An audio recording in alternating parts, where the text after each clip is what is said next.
पंतप्रधान नरेंद्र मोदी यांच्या नेतृत्वातील केंद्र सरकार लवकरच रस्ते अपघात पीडितांसाठी कॅशलेस वैद्यकीय उपचार योजना सुरू करणार आहेत. या योजनेअंतर्गत अपघातग्रस्तांना किमान 7 दिवसांसाठी 1.5 लाख रुपयांपर्यंत मोफत उपचार मिळणार आहेत.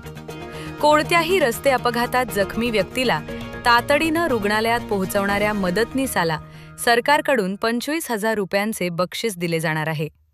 अशा मदत करणाऱ्या नागरिकांना राहवीर असे संबोधले जाईल.